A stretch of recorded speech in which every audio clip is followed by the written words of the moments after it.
Thanks. Tellers, come forward. In defense of White Elephant, I have a great White Elephant experience, actually.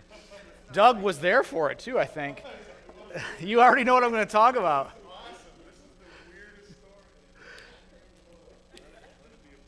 Yeah, so we had a staff Christmas party right in this room, right over there. We're all sitting in a circle doing the White Elephant thing, right?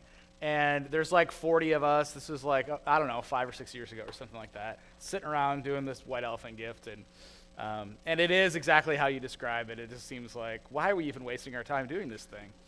Until somebody across the circle opens up a gift, and it's like a framed picture of another staff member and her grandmother, right? And then that staff member who's in the picture goes, "Hey, what's that doing over there?" Because she had no idea that like 6 weeks prior, a couple of us were just hanging out at her apartment. There's a bunch of us over there playing games, and we spent the evening in every room we went into stealing things from her apartment, right? So we took family photos and just things on the bookshelf, and literally they're all in the living room, and the bookshelf is right here. I'm just leaning against the bookshelf, just taking stuff.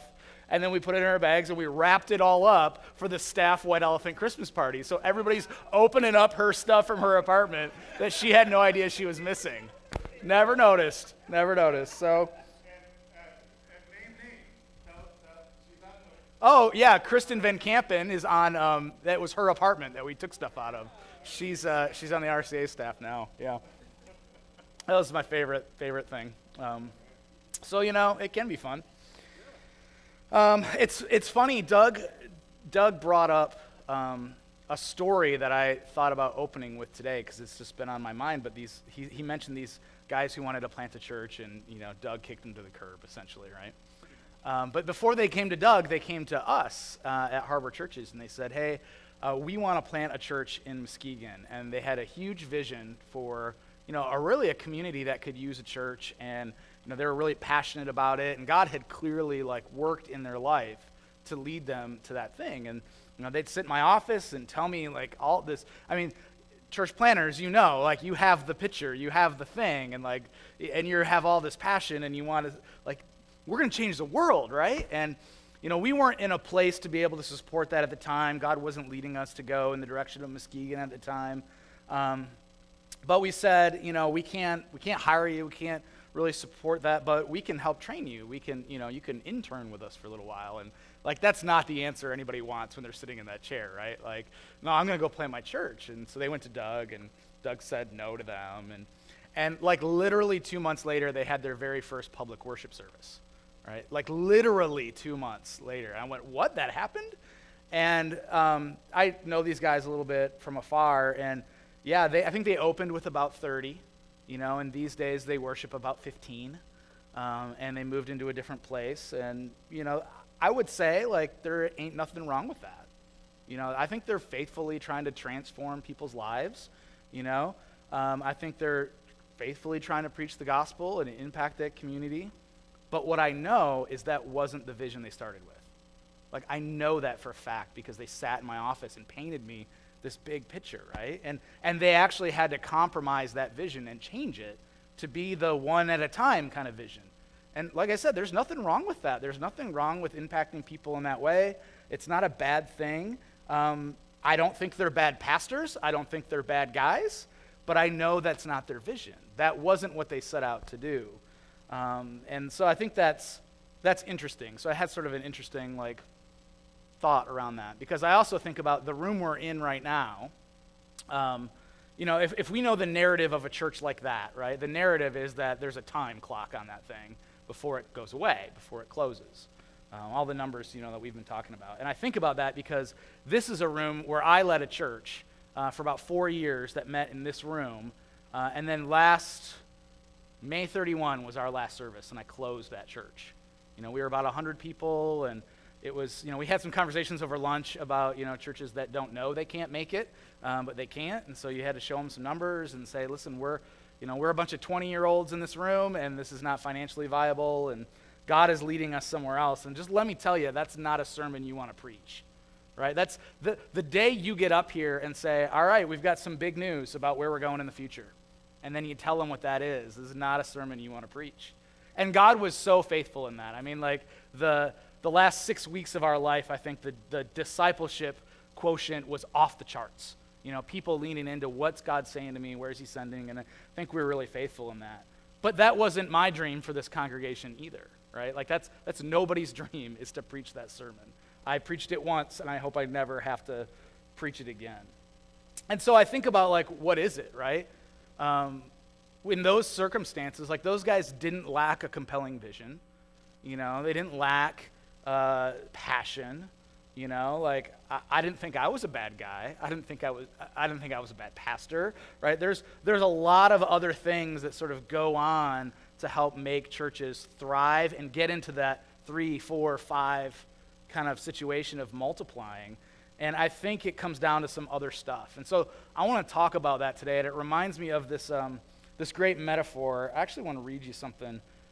Mark DeVries is a friend of mine, and he wrote a book called Sustainable Youth Ministry back in the day. And he made this analogy of a dance floor, right? And so I just want to read you a part out of this book he wrote about the dance floor, because I think it helps set the stage.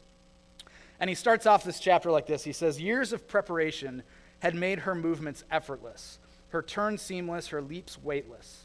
A dancer of unparalleled talent, she mesmerized the crowd with her skill, but even more with her passion. Her countenance proclaimed in no uncertain terms that she was made for this moment. But she would finish much sooner than anyone expected. Coming down from an arching leap, she landed with a jolting crack, her foot driving its way through the rotted wood of the dance floor, her body twisted in pain and leg bent in places it was not made to bend. She was pulled from the stage, wondering if she would ever dance again. The master of ceremonies dismissively apologized and said, 'Inexperience does this to a dancer.' But no one repaired the dance floor. And then, as if nothing happened, the next performer was introduced. The crowd responded with a smattering of applause, but with no one attending to the dance floor. The audience knew the new dancer would also find her performance ending prematurely with a disappointing and perhaps tragic conclusion." Right? So I love that story because it really frames this reality that when the dance floor is in bad repair, talent is not enough. Right preparation is not enough. Not even passion and enthusiasm can prevent the inevitable dissatisfaction and disaster. Right? We can have all the talent in the world, we can have all the passion in the world, but there are some things that we as church planters need to have in place in order for us to dance, right? In order for this thing to go really, really well.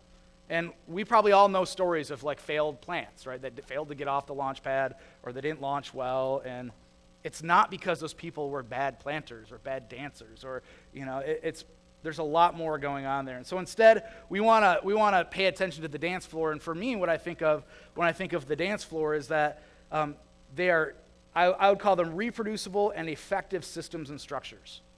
Right? For me, that's the dance floor of church planting. Reproducible and effective systems and structures. And those things build a foundation that ministries and pastors and people can thrive on for years to come. And I actually would say in the RCA right now, that's probably one of our primary challenges. Because I think we do really good now, we hadn't always, right? But now at training dancers, right? We do a great job of assessing, of training, of talking about coaching. We talk a lot about how to be a church planter, right? I think the next work we have to do is to figure out how do we create the dance floor for our church planters. You know, my experience in church planting, I had this great experience. I think parenting is the thing that we need to focus on. I had, so I planted this Jamestown Harbor Church, which is one of our Harbor Church's campuses, and we really designated South Harbor as our sending parenting campus. And I had this really interesting experience because I had been closing this church, and I obviously invited all the people who were close to me here to join me in that. And we had gone through this trauma, right, of we closed a thing, we gave it up because we think God was telling us to be on mission and do something else, and everybody I talked to on that side of the fence was like, I'm in. Here's all my money, right? They were in. But I'd go to our other campus, same mission as the whole thing, right? And I'd sit across the table and give them the same pitch, and people would say, yeah, but I really like Sunday mornings at South Harbor. right? I really like to listen to Tim preach. I really like, how that feels. And I get it, first and foremost, I get it, but I also walk away really, really mad. Because I'm like, how did we not, have this vision and mission in all of our people? And then I would sit with some people from that church, and they were all in. And the difference was that pastor talked to those people and said, I need you to leave for the sake of this mission. I need you to go, right? And so we parented well with some of those people, but not with others. And so I had an experience that said, man, if I can be the best church planter in the world, it doesn't matter. I can have the same conversation, give you my same pitch, cry at the same moment every time, right? And you won't be moved unless there's other factors working in that direction. So for me, there's dance floor, right? We spend a lot of time on the dancer. I think there's a lot more to that helps the dancer succeed. And so I have a disclaimer on that, right? And it comes out of 2 Corinthians 4, verse 7, for what we're going to talk about today. And this is what it says: we have this treasure in jars of clay to show that this all-surpassing power is from God and not from us. And so my disclaimer is, I get that in this next few minutes as we talk about systems and structures and dance floors, that we're not talking about the treasure, right? But we're talking about the jars of clay that kind of hold this thing. And so this is super boring stuff to some people, but I think it's life-giving. And if we attend to the dance floor as church planners, as parent churches, as our region and our classes, I think we'll see far more dancers have exceptionally beautiful dances, in this thing that we're doing in church planning. So, dance floor. First, before we get to that, I want to talk about two things that keep us from attending to the dance floor, keep us from doing this work. And it's two things. It's brilliant church planting and it's stuck church planting. When we face brilliance in church planting, we often don't look at these sort of background infrastructure things. And when we face stuckness in church planting, we also don't do that.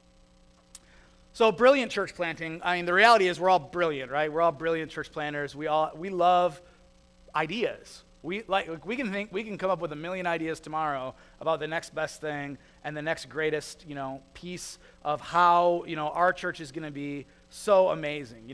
We take every fifth Sunday off and we go serve the homeless. We don't take an offering, but we have boxes in the back, right? We're not a church of small groups. We're a church with small groups. These are all brilliant ideas at some point that we grab onto stuff like this. And nothing is wrong with brilliant ideas. In fact, that's what we need, in order to make church planting and innovation happen. But I would make the case that too many of us spend too much time focusing on the brilliant idea, right? Too many of us spend too much time going, what makes us so unique in our community? We say things like this, we're the church in this community that has great music, right? That's what makes us unique and us brilliant and us different. Or we're the church that meets in a school. You don't need to meet in one of those stuffy old buildings. In fact, Doug just gave us all the stats of why we're better because we meet in a school, right? Or we're unique and we're brilliant and we're special because we're the church for people who don't like church. That's us. We're unique that way. Or we're the church that actually cares about this neighborhood and we're going to do something about it. I know you guys have never said any of this stuff. We're the church that meets in small groups. Those are things that those are all things I've said about my own church. So, I get this sort of drive to say, when we get in the church planting world, I think sometimes we think, the genius of my church is what's going to make this thing go. The brilliance of what we're going to do different than everybody else.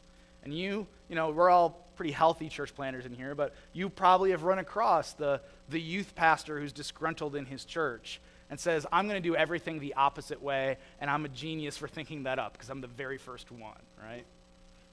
But if we look at what happens with that, the tale of two Mars Hills, right? Mars Hill, Seattle, right? At one point, they were 15 locations, 250,000 people downloaded those sermons every single week. They had 15,000 people in attendance. And today, not a thing. Mars Hill, Seattle doesn't exist as a church anymore, right? Or Mars Hill, Granville, a little closer to home, right? They've, back then they had 50,000 sermon downloads a week, 11,000 people in attendance. Today, 2,600. And there's a lot of stories behind that, and I'm very oversimplifying. But those, probably, yeah. But what do those two things have in common? Two brilliant leaders that could do things that nobody else could do.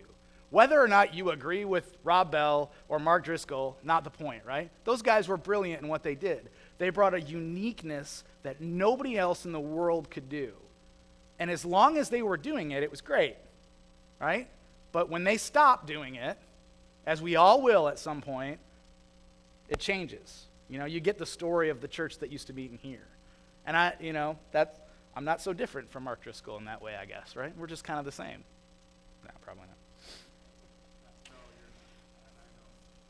I think focusing on what's unique and what's brilliant about our churches keeps us from doing the things that are reproducible and keeps us from doing the things that are sustainable. There's a great book Michael Gerber wrote, The E-Myth Revisited, about entrepreneurs, and he says this: it's literally impossible to produce a consistent result in a business that depends on extraordinary people. Right? It's literally impossible to do it again and again and again if the way you do it is because you have brilliant ideas or brilliant people. Like, it's about creating something that can run with the least brilliant people you can find. And that's challenging to me because, to me, that speaks to me as the pastor. It speaks to me about the people in my church, right? Because you probably all have this. There's something in your church that's happening because she's doing it.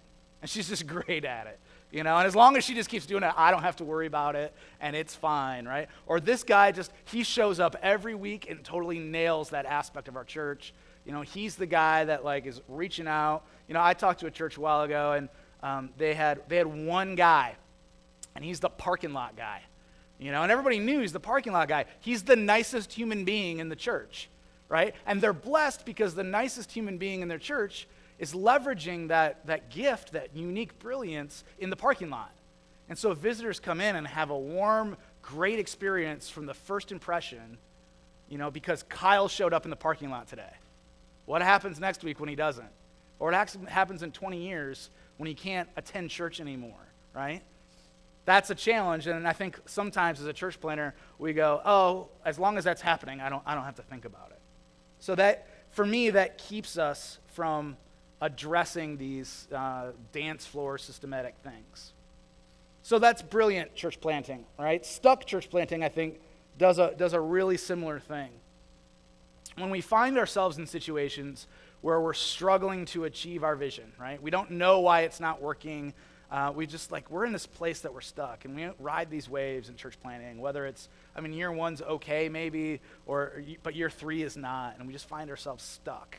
Right? I don't know, maybe you've ever said some of these things when you find yourself stuck, like, if I just had a building. Or maybe if I just didn't have the building experience that Chris is having, right? I'm a portable church, right? So there are days where, like, man, if we could just be in a place where we could leave our stuff there.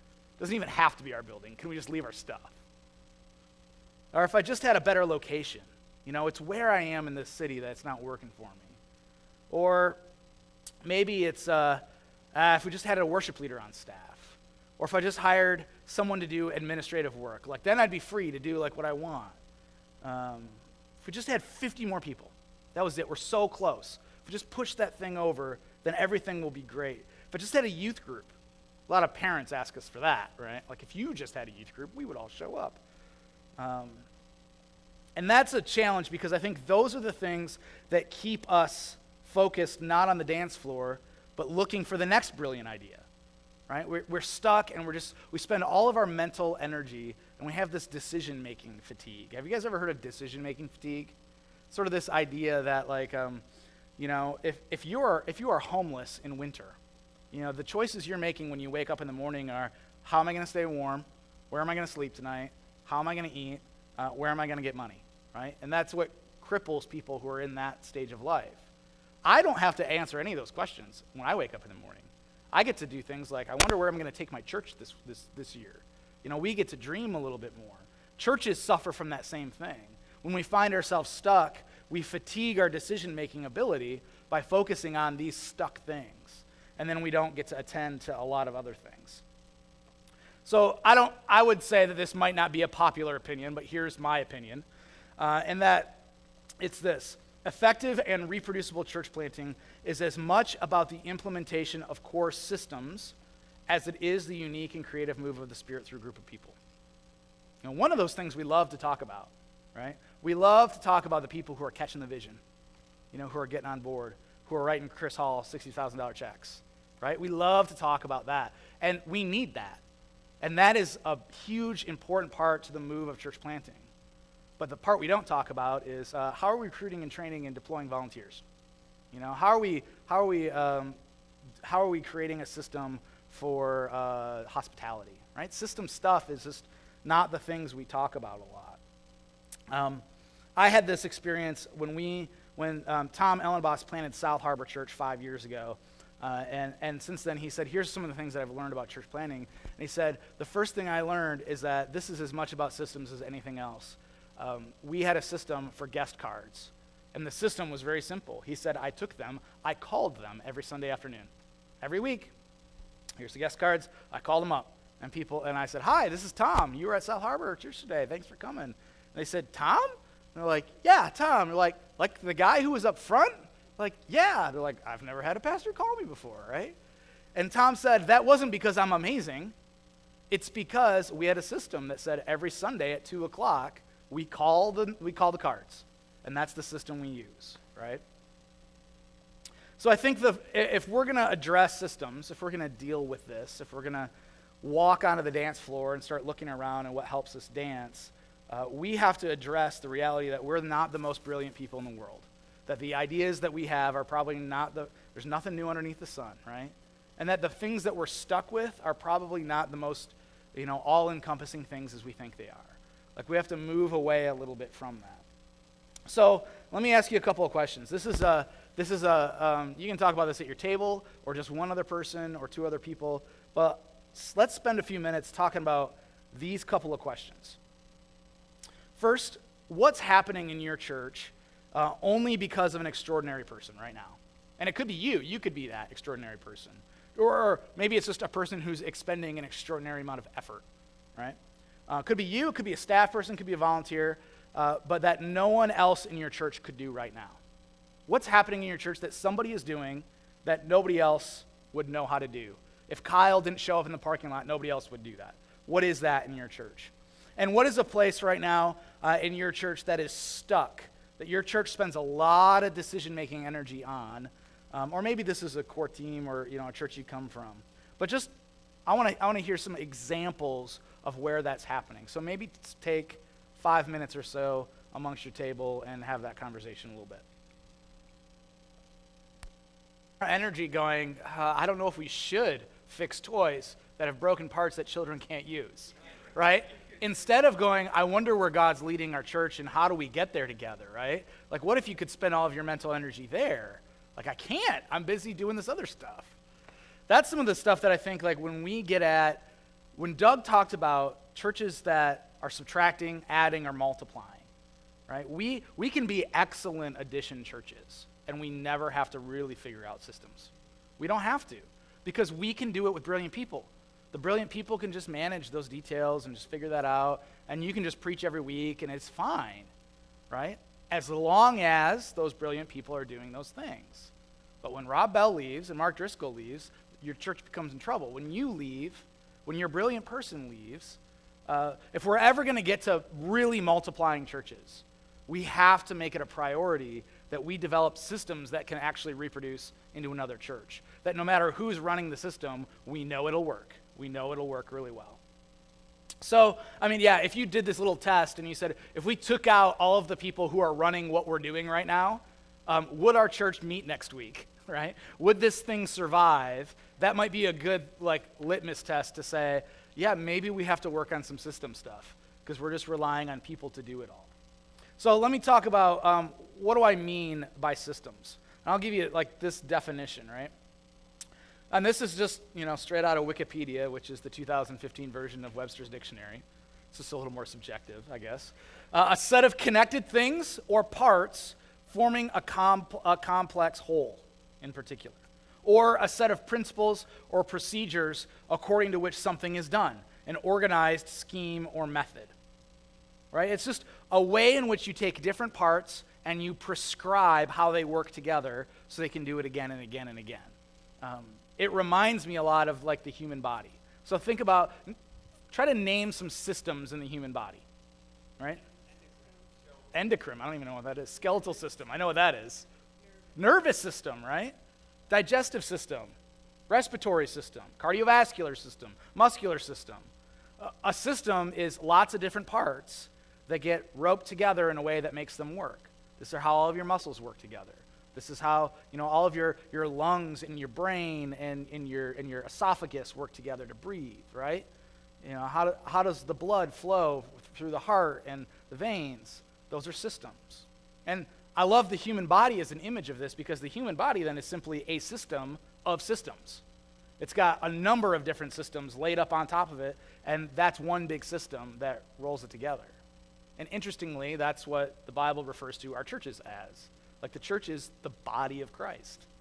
The church is a system of systems. We're going to talk about 18 of them coming up that I think really, really matter, right? But it's a system of systems. It's no different than that. And I think systems get a bad rap because we think systemizing things takes the fun out of it, right? Takes the joy out of it, takes the spirit-ledness out of ministry. And I just think it's the exact opposite. So I have two examples of where I saw this work. One was with a friend, Stephanie. Stephanie is like a diamond platinum member with Delta Airlines. Steph travels all the time, and she's always up in the Delta lounge, right? And she's always sitting in first class. And Stephanie has put her dues in with Delta and has got her miles. And so Stephanie had a personal trauma in her family. And the way, she didn't really go into the details, but the way she described it was, I needed to get my grandchildren out of their parents' house and with me immediately. And she said, I got in touch with Delta Airlines, and 4 hours later, they were at my door for free, right? I mean, that's some high-level customer service, right? But you know what made that happen? A database, a customer rewards program, a communications system, right? There were systems inside of that experience that allowed the Delta Airlines representative to react and make changes really, really quickly so that her grandchildren were at her door 4 hours later.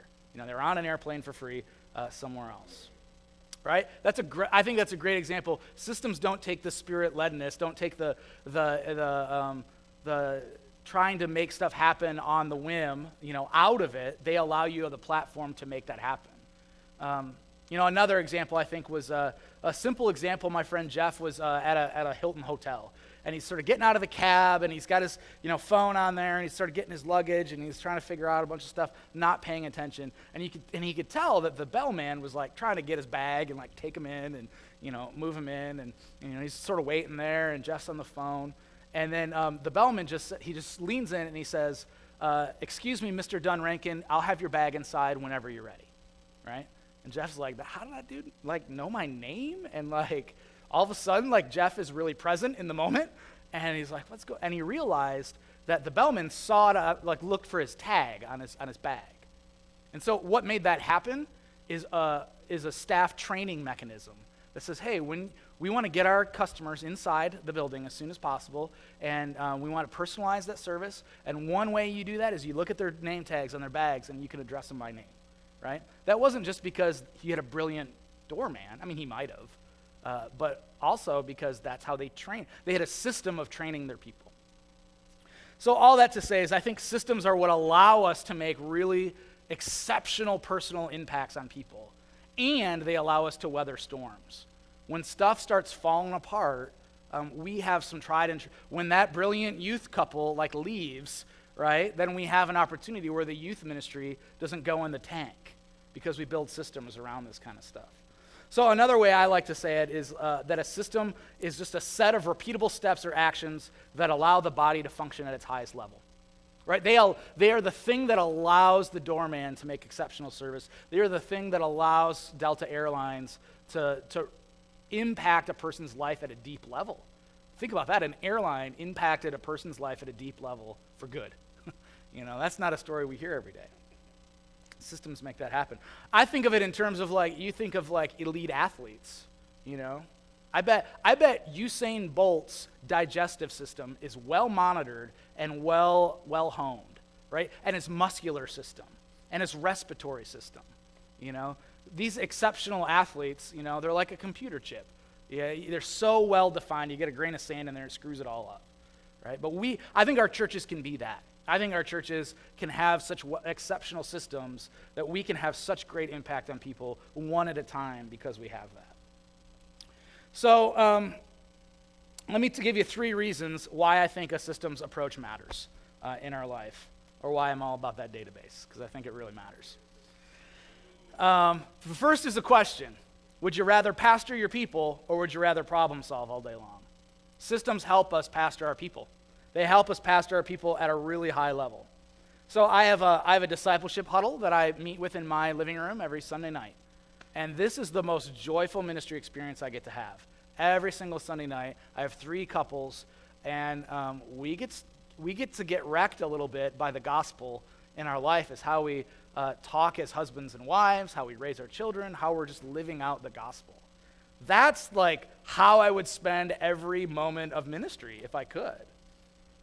I do not want to spend my time on recruiting volunteers, right? I do not want to spend my time on making sure our children's volunteers pass the background check, you know, or tracking our weekly offerings, or even getting people's information in a database.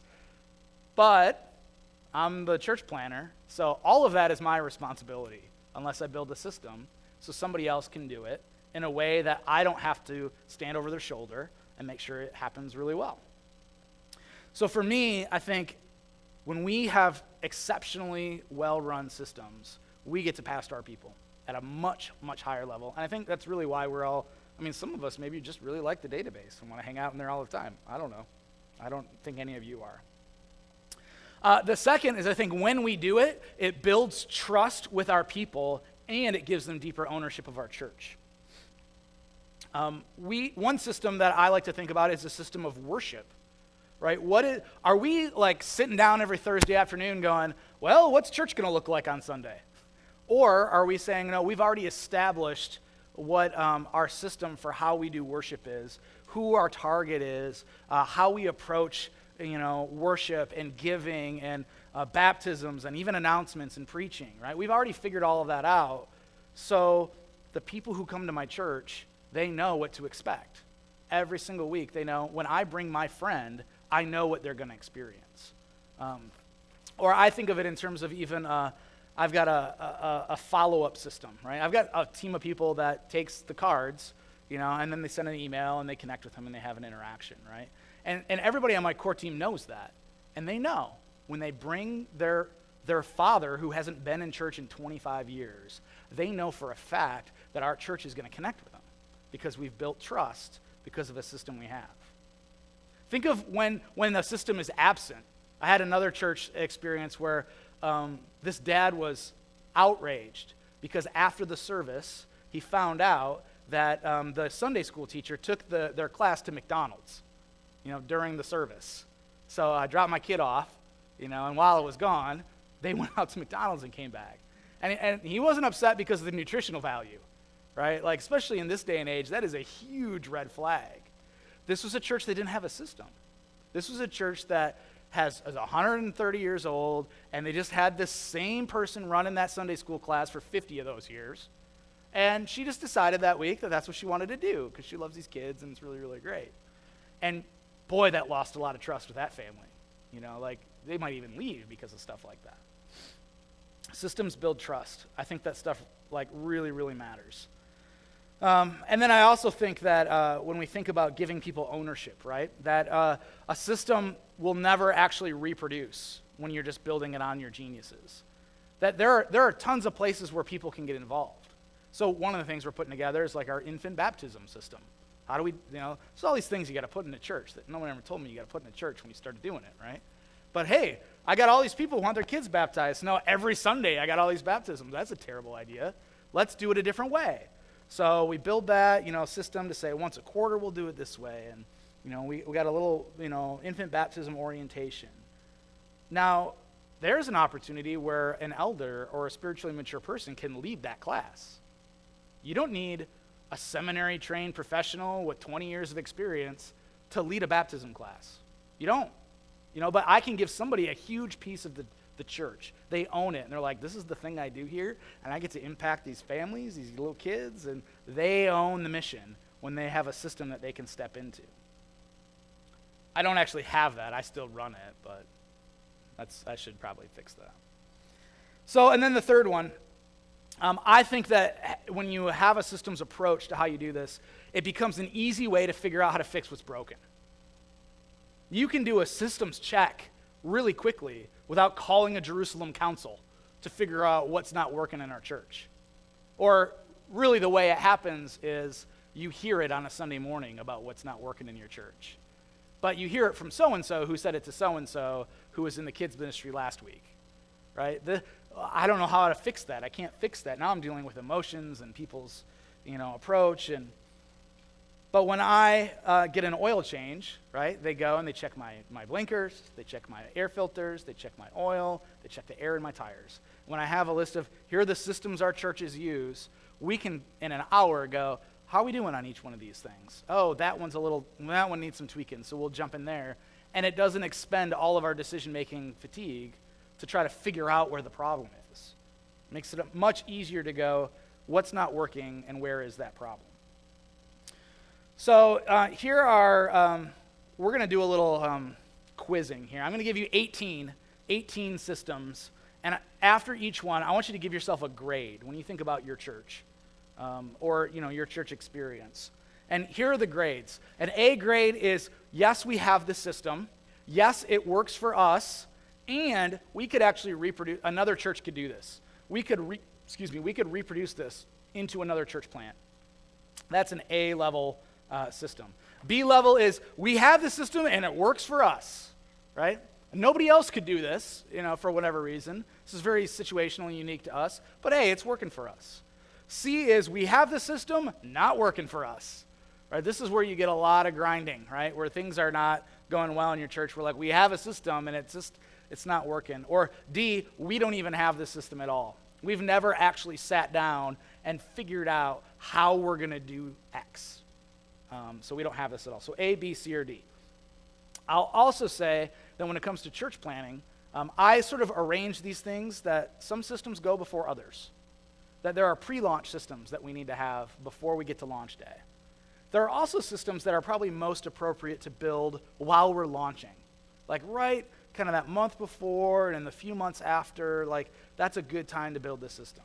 Other systems, that's after we launch, we're going to get to that system. And then there are some systems that are like later. Later when we're growing as a church and we have other things, that's one. So these aren't all systems I think that need to go at once. You might even disagree with where these go. You can move these around. You might even say there are other systems that you haven't thought about and put them in there. So, all right, here's the first one. The first one for me is a volunteer system. And a volunteer system provides a congregation with a hernia-free process for recruiting, equipping, and dispatching volunteers into roles that are life-giving for the volunteers and make an impact for the cause of Christ with the core values of our church. So not having a volunteer system means I'll take anybody I can get and just put them wherever they'll go, right? Having a system says, here's how we recruit, here's how we train, and here's how we make sure they don't burn out, right? Like I heard you saying, we recruit a lot of geniuses, and then we burn them out in a year, right? Like having a system like this says, oh, this is how we make sure that doesn't happen. So give yourself a grade on that, A, B, C, or D. Is that something that's reproducible? Is that something that works for us? It's not working, or we don't even have it.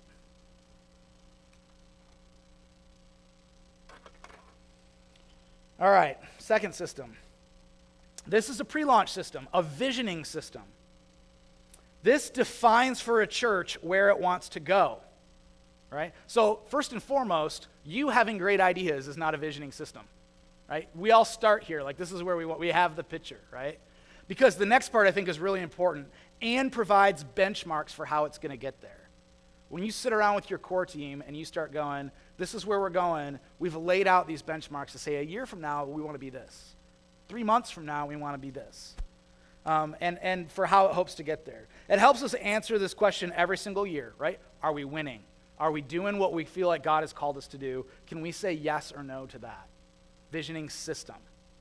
Again, if this system should involve more than just you in the process. So A, B, C, or D.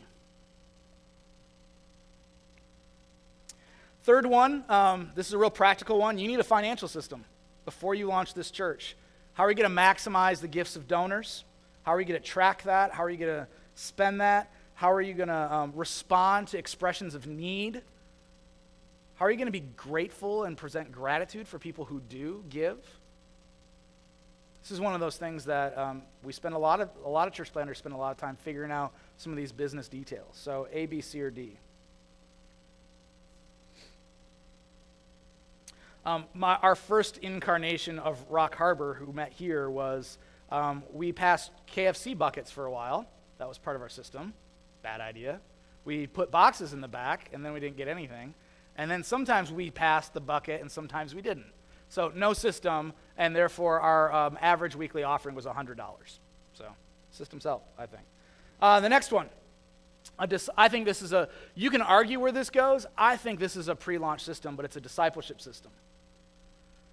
Because a discipleship system identifies explicitly how the church ministry works together to disciple people. How are we deepening and strengthening the faith of the people who are going to come here? How are we actually engaging people with the good news of Jesus Christ and helping them to become more like him? And, for a lot of people, it's a small group system. For some folks, Doug's talked about this before, but 3DM uses a discipleship huddle mechanism, and that's what we're using in our church, to have realistic expectations of this is how we expect to disciple people. The next one is also a pre-launch system, is an outreach system. This defines the unique expression of the gospel in your community. So not just what's the vision of the picture we're going to become, but how are we reaching into our community, like our particular community around us? What are we doing about that? And then the last pre-launch system that you probably need to have before you launch is simply a compliance system. Are you meeting all the legal recommendations that you need to become a church? Are you doing background checks, payroll filings, licenses, all that kind of stuff? And are you creating a system to deal with that? Or does that become an overwhelming thing once a year that sucks a month of your life? Because you got to figure out where all that stuff is. And only the genius who set it up in the first place even knows about it. So those are pre-launch ones. The next ones I think make most sense when you're in that launch phase. When you are getting, you've done some of your core work, and now you're doing your block parties and your preview services, and you've launched, and you're into the next months of launch. You're going to need a database system.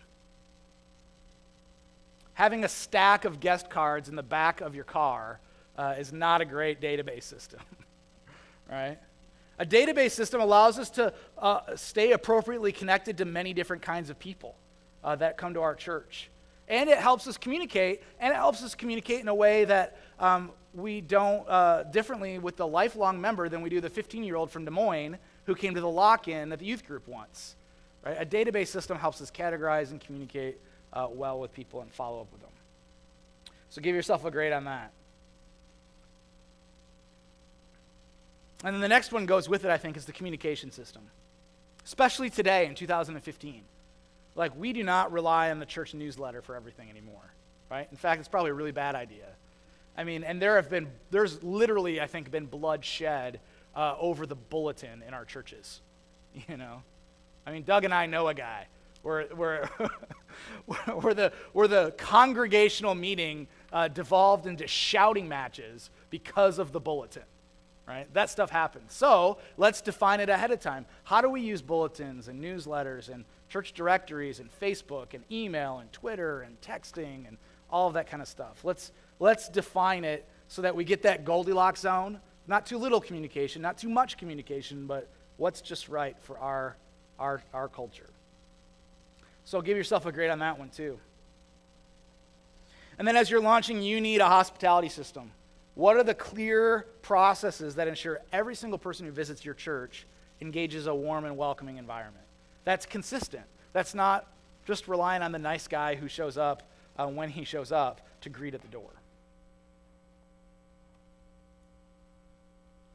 And the next two, I think, if you don't have a worship system, I think you end up with a lot of sideways energy where people have a lot of opinions and you can have a lot of long conversations about what does worship in our church look like, right?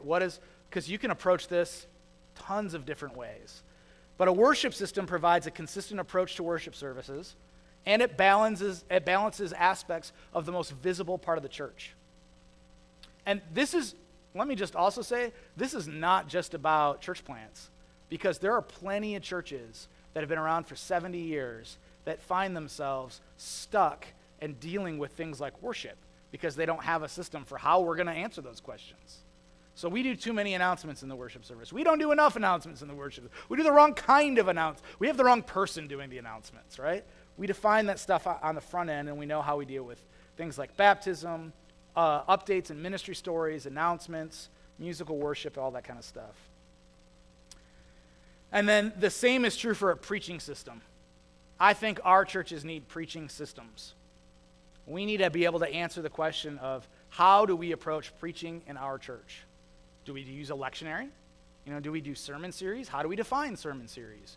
Do we just steal all the stuff from, some other church? That's a great system. We should do that, right? The other piece of that is how often should the senior pastor preach? How are we reproducing and training up new preachers? Who's the audience we're preaching to? Are we trying to make everybody happy, or is there a specific group of people, a type of person we're trying to aim at? How do we do that? And how are we reaching them? So one of the things I put in the back of this is an example of that kind of system. It's a preaching system we use at Harbor Churches. It's a couple of years old, so there's parts of it that don't work. But it was our attempt to say, this is how we're going to approach it. We're going to define the lead pastor of the campus, how many times they ought to preach. One of the things you'll see in there is we say every campus ought to have a preaching team with an A preacher, a B preacher that we're bringing up. They preach pretty regularly. And then we'll fill that in with some maybe developing, give that intern a shot kind of preachers, right? We talk about in there what our values are for who we're preaching at and how we're going after that. And we talk about how our campuses work together. It's just a simple thing that we put together to say, this is how we want it. This is our preaching system. Some of it works, some of it doesn't, right? But when you launch, you want to get at that pretty quick. Otherwise, it's you for 52 weeks a year. Doug told me about the first church he pastored, and he said, what teaches you how to preach really well? It's preaching 104 sermons in a year. Every morning and every night of every Sunday. And maybe you want to do that. I don't know. All right, so those are the ones that you do before. Those are the ones that you do while you're preaching. And then there's the ones that, a few months to a year afterwards, we might need to get at some of these. And one is a calendaring system. You probably have built some new things into your calendar after that first year. And now you need to decide, are these things that we do every year? How do all of these pieces fit together? How are we making the best impact and creating a rhythm that doesn't burn our people out, that doesn't put all of the effort on the staff, but that engages people in a doable rhythm of calendaring? And that goes along with the next two. One is a regular programming schedule, or system, This is like the steady drumbeat of what we're delivering programmatically in our churches. If you've planted a church, you've probably had this, people coming up to you saying, hey, when are we going to get the men's ministry? Right? When are we going to get the youth group? When are we going to get the kids choir and the handbells? Nobody's asked me for handbells, but maybe somebody did somewhere. Josh would like the handbells. Oh, you do have them. Oh, lovely. So what's the system that holds... Glasses with water. What's the system that holds all that together? Because that's stress. You just add stuff in there, and all of a sudden it gets really packed, and you bump into each other. I think it also allows new churches to determine the rate and order in which new programming is going to happen, if you can be proactive. And then the one that goes along with that is major events. Same kind of idea, major event system.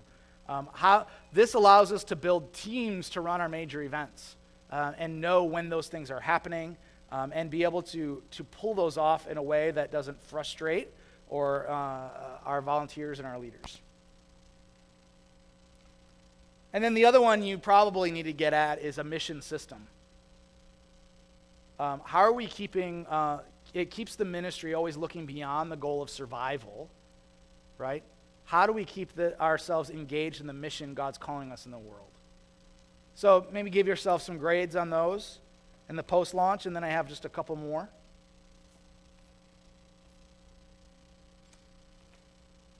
So this is the later.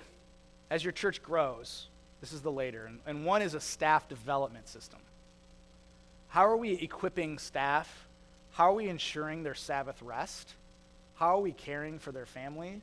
A lot of times this gets turned into an employee resource manual. That's a system, right? But one of the missing pieces I think most of us have when we think about existing churches is what's our long-term staffing plan? What's the next hire we'll make, and what are the benchmarks we need to arrive at before we hire them? What's the next one beyond that? All right, so what's our long-term staffing plan? Somebody once told me that he said, I think every church has an ideal size. And when we grow too big beyond it, or we stay too small underneath it, that we don't get to effectively do the ministry this church can uniquely do. So if we think about that question, like what do we feel like God has called the uniqueness of this church to be at? And what's the ideal picture of a staff in that picture? I don't think just more and bigger is what God calls us all to. So the next one is an innovation system. Later on, you're going to find yourself in this rut where now that we've got these programs and these people and this weekly rhythm, how do we keep infusing new ideas, new calls from the Holy Spirit? How do we do that in a way that engages more people than just me? In fact, people who are new to the organization and not just the long-term, people who've been here the longest don't get to have all the ideas. How do we create an innovation system that allows that to happen? And then the last one is an integration system. How do we keep all of the various departments and ministries from building silos, but sitting around the same table and engaging each other in ministry?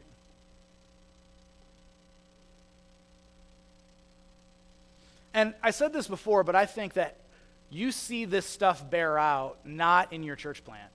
You don't see this stuff, you don't see these missing systems in your first 5 years. Maybe you do in a couple areas. Where you see it is decades later. Like we were a church that never implemented a volunteer system.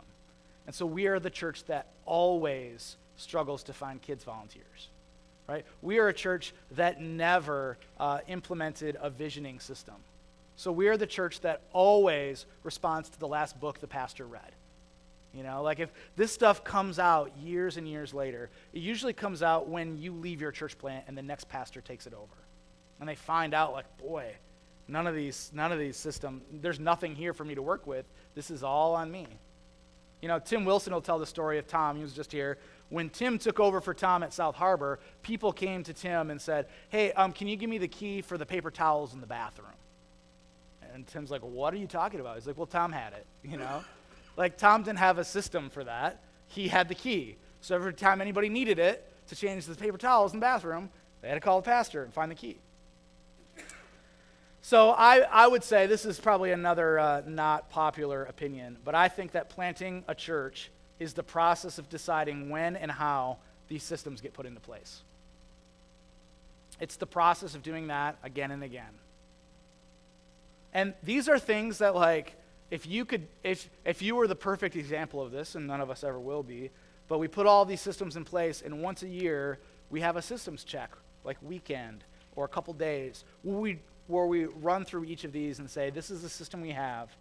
We need to revamp it, or it needs to be fine, or we'll get at it next year. That this is a list that we can go through and say, yeah, some of these things are wonky, and that's where we'll put our effort into in the coming years. So here's the reflection questions for you to kind of talk about at your table. Which systems do you think most church plants struggle with, and why? Some of these things are like, yeah, every church, compliance system, I think most churches get around that, but maybe volunteers they don't, or whatever it might be. What do you think, in your experience or observation, is the one they most struggle with?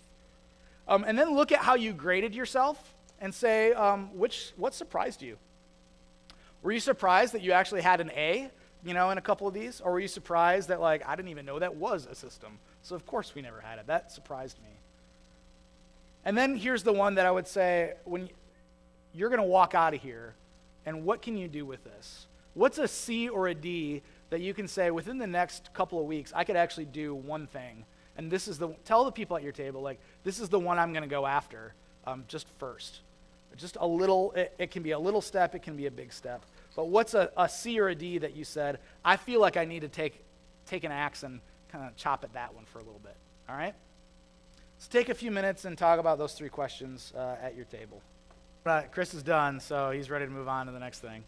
A good thing for you to talk about, it's a good thing for you to bring to ask these questions to your core team, to the people who are leading with you, to say, where do you guys see that we're not hitting these things, really well as we could have? Just a couple of other things that I wanted to write down.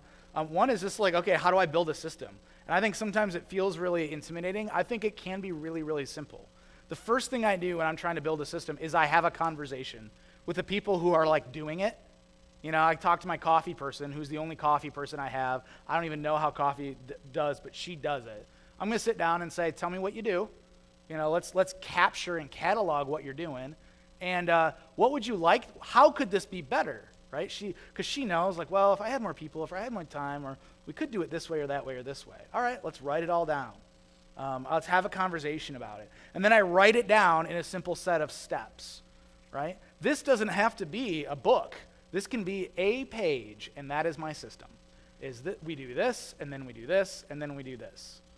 If you're struggling around that, go as simple as possible just to create a uniform way, because here's what's genius about that, is because then when my genius coffee person goes away, I take exactly what he or she did, and I give it to the next person. And now I can reproduce this system. It's that simple. Then I kind of edit it, and I think about, is this a system that anybody can do by reading at it and me walking them through it? The next thing I do is I review it regularly. Ronnie and I were just sort of talking about how we do this. And when I meet with like my key team leaders, the people who lead my guest services, or my worship, or my TAC, or my kids ministry, I make it a point to say, let's pull out our system every month or so as we have regular meetings. And I might even have like, let's create a document that's a systems check that literally has like a set of bullets and check boxes that we go, hey, how are we doing on volunteer recruiting? How are we doing in kids ministry? How are we doing on background checks? How are we doing on safety procedures? And they'll tell you. They'll be like, oh, yeah, that thing's a little like, oh, okay, well, let's tweak that. Let's fix that. It becomes an easy way to put it in front of us, and it trains them into saying, this is our expectation. This is the system we've built. And then it allows them to teach volunteers to use it. So once I work with my team leader, I say, all right, now you have the hospitality system. Like, that's your job, is to run this and teach your volunteers how to use it, right? And then the other thing I do is I keep it accessible. I keep it in a Google Drive folder that I share with all my team leaders, and they can share with their volunteers.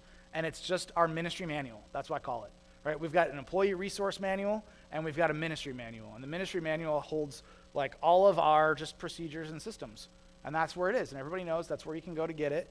And let me tell you, a system doesn't work if no one knows it exists. Like, I'm guilty of doing this. So I'll create a brilliant, beautiful work of art system with steps and resources and documentation, and nobody knows it's there. And it's like, okay, well, that's great. Our preaching system honestly works like that. That there are some preachers in our system that don't even remember we did that because we actually don't bring it up very regularly. So when we do talk about preaching, we have this instinctive way of talking about it that's only partially shaped by our system. So there are parts of that system that we talk about often, and other parts that we've forgotten are actually in there because we haven't done the due diligence to like be accountable to the systems we create. So we try to keep it accessible. Here's the other thing I would say. There are some people in your world that love this stuff a lot. I'm one of these kind of people, obviously, if I'm talking about it. You may not be, or you may not have people quickly around you that can say, oh yeah, here's steps. I'm a steps guy. I'm a steps person who knows how to build B to Y. You tell me where we are and where you want to go, and I can get you B to Y, right? Ask for help. There are people who run businesses. There are people in ministry There are people, you can pay folks like my friends at Ministry Architects to come in and help you build some of these systems, and it's worth its weight in gold because you never have to worry about it again after that. But when you're stuck, ask someone to come in with your team and be like, all right, we want to zero in on these 3 systems. Can you help us build them? And it'll put something in there. I would say the best system that exists is the one that you can actually work. It doesn't have to be rocket science. It doesn't have to even accomplish everything you want it to. But if it's something you and your people can repeat and use again and again. Mark DeVries, the guy I talked about who wrote that book and who is the president of our Ministry Architects group, he says we don't need any more great ideas. We just need to work our bad ideas more. We actually need to take our bad, our crappy ideas and just work them a little bit more and not give up on them and hone them and craft them and say, we know this isn't going to solve every problem, but at least it works. I actually remember having a conversation with Doug Fields in 2001, back in Saddleback Purpose-Driven Youth Ministry days. I was at a youth ministry conference, and he was the guy that had the circles, right? Core, committed, crowd, whatever, I don't even remember where they are. And they ran the bases. Yeah. I remember having a conversation, and I said, I struggle with this book because I think we're really good with the committed and the crowd or whatever. And he's like, yeah, me too. He says, yeah, I wrote the book on this thing, and I hit 2 of those circles really, really well. And he says, but the difference between what I wrote and what a lot of people write is you can actually take my book off the shelf and use it and actually do something with it, and it helps you get to the next level. It's not perfect, but, and I think that's true of our systems. Don't get paralyzed because it's not perfect. The best system is the one you can actually use, and if the way to use it has to simplify, do that. Go simple. Make it a half a page until you can develop off of it, and you review it, and you come back to it again and again. Like I said, I think this stuff shows up generations after you. And so if you're planting a church for the long term, we think like this. Because this becomes the thing that not only can our church thrive on, but our church can reproduce on. Because that's been my experience in doing this multi-site thing. I didn't have to figure out how to do kids ministry. I got the person who runs my kids teams.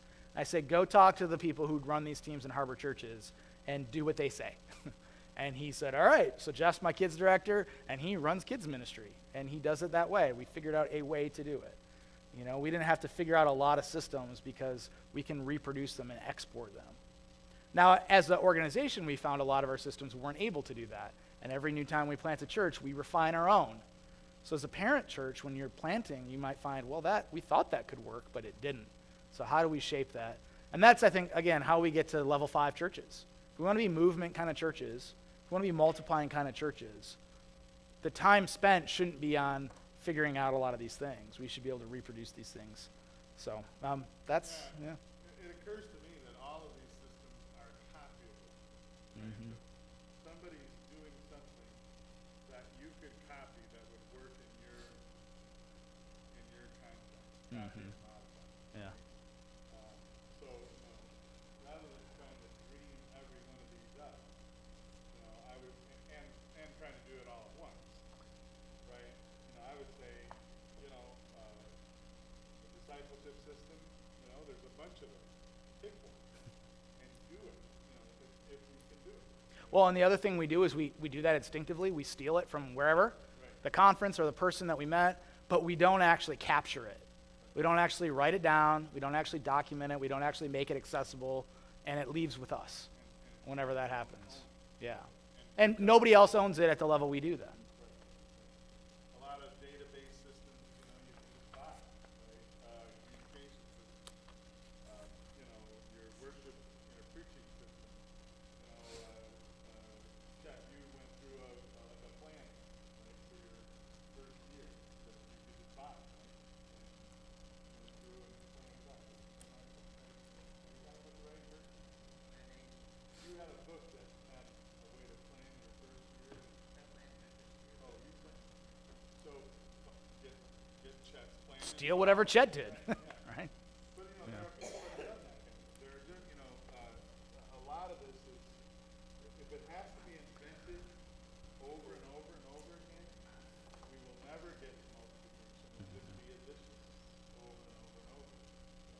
The best example of this I have is you gave this to me, and you maybe have heard Doug say this. It's the difference between baseball and Major League Baseball, right? Because both of those things have systems. One of those things has systems you can reproduce. Baseball in your backyard needs a system of rules and players and equipment. You need bases. You need to, have a pitcher and a catcher and ghost runners or whatever you need. That we could take that and do it anywhere. But Major League Baseball, okay, well, you have vendors, you have PR people, you have security guards, you have $25 million starting pitchers, or more, right? That's not reproducible. Both of those things have systems. Are your systems Major League Baseball, because they only work here because we have this, or are they backyard baseball? And we can take that and do it again and again. Any other questions or thoughts? Yeah, Ronnie?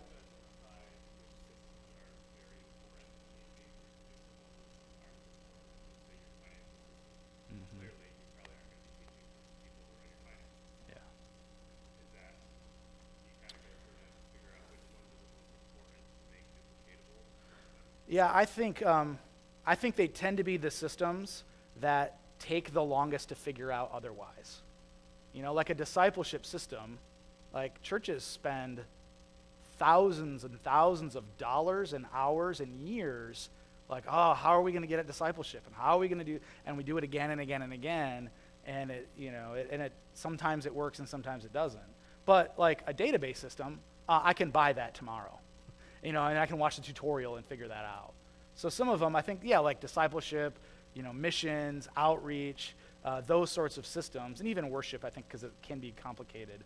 Those are systems that are more foundational, probably. But the other ones will get you if you don't do it, right? If you don't background check your kids' volunteers, you'll be okay for a little while. And we had that, opening day, our first preview service, Jeff went, we're not going to have time or the ability to, background check every volunteer in here. And we just said, all right, I was like, but I'm going to get at it before we launch. Okay, so, that's a good question. Other questions, thoughts? Cool, well, then Doug's going to hand out some checks, right?